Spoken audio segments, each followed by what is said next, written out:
Goldilocks and the Three Bears by Heidi, Jessica, and Madison. Once upon a time, there was a family of three bears living in a grand forest all alone. There was a large papa bear, medium mama bear, and a little baby bear. One morning, Mama Bear finished preparing morning porridge over a roaring fire. Their breakfast of porridge was too hot to eat, so they set foot for a stroll in the forest to let it cool. While on the opposite end of the forest, a mother yells at her daughter Goldilocks to gather firewood for the dinner stew. Goldilocks' mother pushes her out the house and exclaims, "Don't come back home until you have enough firewood," and slams the door on her. A saddened Goldilocks begins her journey into the forest to replenish their firewood supply. As Goldilocks used the last of her family's firewood as a means of entertainment and happiness in her gloomy home, Goldilocks finds comfort in lighting small fires. She has been diagnosed with a disorder that is commonly found in children and adolescents.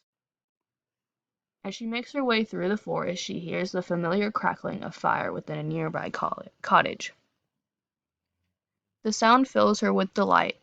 Impulsively, she decides to walk to the house. She knocks and goes in when no one answers. Goldilocks, hungry from her journey, couldn't fend off her hunger any longer.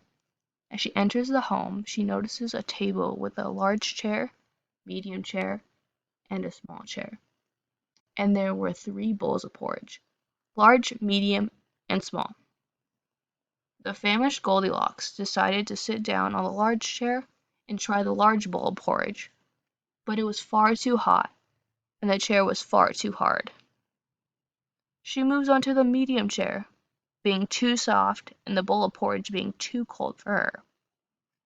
At last she sits on the baby chair with the small bowl of porridge, and decides it is just right.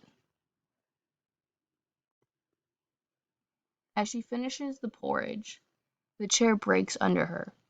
Goldilocks, anxious that the owners would return to such a mess, Goldilocks decides to get rid of the broken chair by throwing its pieces into the fireplace. The crackling of the fire burning the chair soothes her anxiety, calming her. She then imagines how satisfying it would be if she burned the remaining chairs. Impulsively and with excitement, she decides to burn the other 2 chairs. For her, it was like watching a fireworks show. She watched excitedly as the flames ate up the chairs. A tired Goldilocks decides to go upstairs in search of a place to nap. She entered a room where 3 beds were. As she was rather tired, she decided to try the large bed, which was too hard, then the medium bed, which was too soft. At last, she tried the tiny bed. The bed was soft and to Goldilocks' liking. She fell into a deep sleep. The 3 bears returned to their house after their walk. To their surprise, they noticed some porridge missing in the bowls, and that all the chairs were missing. The 3 of them decided that someone had been in their house. Baby Bear notices all of his porridge is gone, and his chair. Papa Bear notices pieces of their charred chairs in their fireplace, which angers him. Papa Bear guides the family upstairs to further inspect the house. As they walked upstairs and reached the bedroom, they saw Goldilocks sleeping in Baby Bear's bed. Baby Bear exclaims, "Someone is sleeping in my bed." Goldilocks jolts awake in a fright. The sight of the 3 bears in front of her stirred her to jump out of the bed. Goldilocks runs out of the house in a hurry.